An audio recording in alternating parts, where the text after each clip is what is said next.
rare access for the World Health Organization to the last functioning hospital in northern Gaza. They say it's now collapsed.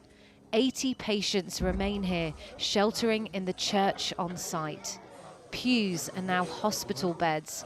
Prayers are for water, food and pain medication. But at Al-Ahli hospital, they go unanswered. The WHO says hospitals in the north are now hospices where people wait to die. It's not safe to bury the bodies. They don't have specialists, they don't have surgeons, they don't have power, they don't have water, they don't have food. We've brought some medicines and medical supplies today. They're doing their best with a very small team of only about 10 clinical staff left at this hospital. Down the road, the director of the Al-Ahli hospital had warned for weeks his facility was under attack. Here, after an Israeli shelling, he pledges to keep it running. But days ago, he was arrested. After the airstrike on the hospital, they entered and arrested the hospital director, Dr. Ahmed Mahana. The next day, they arrested 12 people from the hospital staff. Hospital staff say they've been under siege for 16 days. 240 people are still trapped inside without food and water. Tanks and snipers are still surrounding it from all sides. The staff members can't even move between the different hospital departments. The IDF told us they've been operating in the area of the hospital but deny entering. They say they've arrested 13 alleged terror suspects, including the director, Dr. Mahana. In another part of Gaza, the IDF announced the discovery of a vast Hamas tunnel network. Holes in the ground leading to sophisticated underground networks, with rooms concealed behind blast doors. They claim to have found hideout apartments for the group's most senior leaders, including Yahya Sinwar and Ismail Haniyeh. The latter now in Cairo, trying to hash out a new ceasefire deal with Israel. But talks aren't moving. Israel isn't ready to stop. Hamas says there'll be no hostages released unless the war ends. We've informed all parties about the clear and specific position that there will be no negotiation on the issue of prisoners before stopping the aggression. This position has been communicated to all parties and we have nothing to add to this. Amidst the fighting, Gazans are starving. No one has enough to eat. The Foreign Secretary visited the Rafah border crossing today, while at the UN, the Security Council continued to try and reach a resolution to boost aid. And while David Cameron talked up the need for more of it, he wouldn't confirm if the UK would vote yes. What we'll do is do what we think is right, but we're trying to build consensus for a resolution that will really make a difference. And it's got, there's still work to be done to get a resolution everyone can get behind that will get the aid in the right way. That's what we're looking for. After days of talks, the sticking point is now who inspects it, the UN or Israel. That's of no help to Tahani, who says her children are dizzy with hunger. Yesterday, someone gave her a can of peas, the only food her family has. And in an update just moments ago, Al-Ahli hospital featured in that report says one of their staff was killed today on hospital grounds.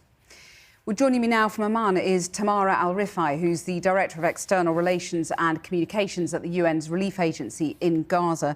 Tamara Alifi, I wondered if you could reflect on the unfolding crisis in terms of the levels of hunger. What are you hearing and seeing? I am hearing very similar stories to the one you just showed with Tahani.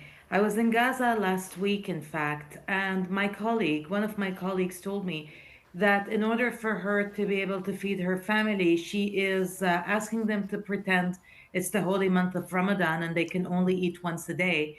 And what they eat needs to remain very light in order for them not to feel too heavy at night and fast again the next morning. This is the kind of stories that I'm hearing from my staff. And in fact, that story you just showed about the 1 can of peas, I also heard it from families I interacted with in Gaza, who told me that indeed they are receiving some food from the UN, from UNRWA in particular, the largest UN agency in Gaza, but it's indeed 1 can of peas or beans every 3 or 4 days for families of 4 and 5 or 6 people. So clearly, if that continues, a catastrophe is about to unfold. Absolutely. And the catastrophe is either that people are going to die of hunger, that is, if they haven't died of the war, the bombings, or they can also start dying of diseases because of the overcrowding inside the shelters and the overcrowding right outside the shelters. So we've already started to see outbreaks of different diseases, respiratory, skin diseases, and also a couple of cases of hepatitis A. So it's dying in different ways for the people in Gaza now. So will the opening of this aid corridor from Jordan make a difference? You know, is it coming soon enough to stave off this catastrophe you're talking about? It is definitely not coming soon enough. We're over 70 days into this conflict with a trickle of aid going in every day with between 40 and 100 trucks of humanitarian assistance. Just for some perspective, Gaza has a population of 2.2 million people. That's, let's say, the populations of Birmingham, Leeds, and Liverpool together. 40 trucks is barely enough for one grocery store, one neighborhood Tesco. So unless there is really substantive aid going in, an increase, going back to the pre-war levels of 500 trucks per day, and unless these trucks contain also commercial goods that people can buy, the catastrophic situation in Gaza will reach apocalyptic magnitude. So how then do you view Netanyahu's dismissal of a truce on the one hand, but also Hamas saying they wouldn't consider a partial release of hostages? They want a full ceasefire. I mean, that intransigence is heartbreaking, isn't it? It is extremely heartbreaking that the politics are standing in the way of the survival of 2.2 million people in Gaza, the civilians, the women, the children, the sick people, the elderly. Our position at the UN, our position at UNRWA, as the largest humanitarian agency in Gaza, directly in contact with the community, is to say there needs to be an immediate humanitarian ceasefire and a flow of humanitarian assistance and commercial goods going in, and that this should not be conditioned by advancing in the political negotiations. Aid should not be made conditions to political negotiations by either party. Tamara Alifi, thank you very much for joining us. Well, joining me now from Washington, D.C. is Frank Lowenstein, who served as the Special Envoy for Israeli-Palestinian negotiations and Senior Advisor to the Secretary of State under President Obama. We were hearing there, Frank Lowenstein, about the humanitarian catastrophe that is unfolding and the sense that politics and that political breakdown is getting in the way of saving civilian lives. The UN Security Council has been negotiating for a month. I mean, that is costing civilian lives every day, isn't it? That failure to agree any kind of ceasefire resolution. Yeah, and I think it's a big problem for the Biden administration. He's obviously under pressure domestically here to do something about the catastrophic humanitarian situation.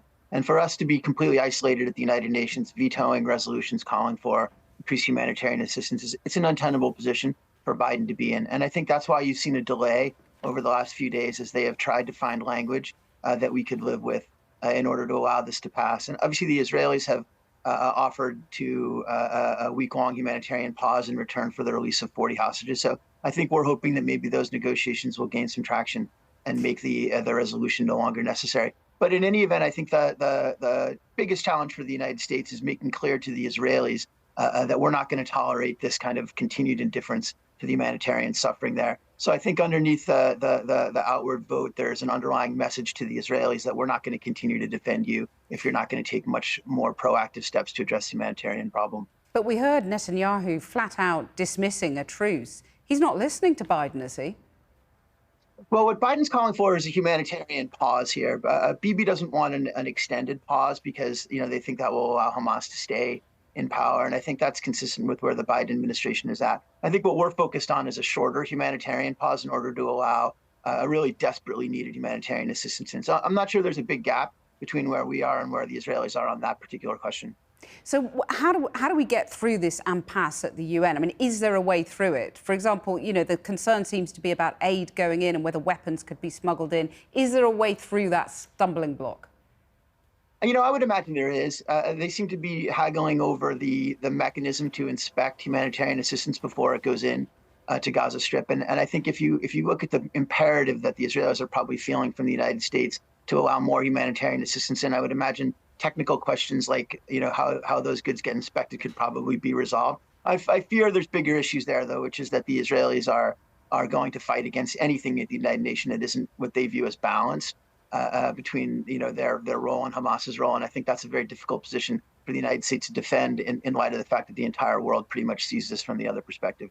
And Israel seems, determined to carry on fighting. So how much longer has Israel got before the US loses patience and starts to withdraw support in the way that we've seen, for example, France being much more critical now of Israel? Yeah, I would say 3 or 4 weeks. That's pretty much what the Biden administration has told the Israelis, that this phase of the military operation where, they have large numbers of ground troops involved in an invasion that's trying to hold territory, that I think we were giving them another 3 or 4 weeks on that. And after that, we do expect them to transition to a much more targeted approach that will take much greater care over civilian casualties and allow for much more humanitarian assistance in. So I think that's roughly the time frame that we're working on. We'll see if the Israelis will agree to that, though, because in my experience, they'll do whatever they think is best for their own national security, regardless of what anybody else thinks. So I think we could be headed to a little bit of a conflict between the United States and Israel in the weeks ahead. But I mean, we sit here, you in your room lined with books, and me in my warm studio, we talk about 3 or 4 weeks. There's catastrophic hunger, the risk of famine, civilians dying in the tens of thousands. It's hard for people to stomach that, isn't it? That casual talk of 3 to 4 weeks. Yeah, it's a very, very difficult thing for people to understand. And I think it's a very difficult position for the United States to sustain politically here and then internationally, because people really don't understand why people are continuing to be killed at the levels at which they are in Gaza Strip. All I can say is that from the United States perspective, we share Israel's ultimate objective here, which is to make sure Hamas can no longer pose a threat to Israeli civilians. How we get from here to there, I think, is going to be a subject of increasing contentiousness between the United States and Israel. Honestly, I think we're seeing a Bibi's politics, Prime Minister Netanyahu's politics in Israel are really, they're driven by the right wing, and they would like to, they don't care how many Palestinians are killed. They just want to destroy Hamas. Right. And in the United States, we have President Biden, who's getting increasingly criticized on the left for this, and I think is very sensitive to the possibility of regional war and to the fact that the international community seems to be squarely against us. So I think that there's some imperatives on both sides that are gonna clash into each other in the next few weeks. Frank Lowenstein, thank you very much for joining us.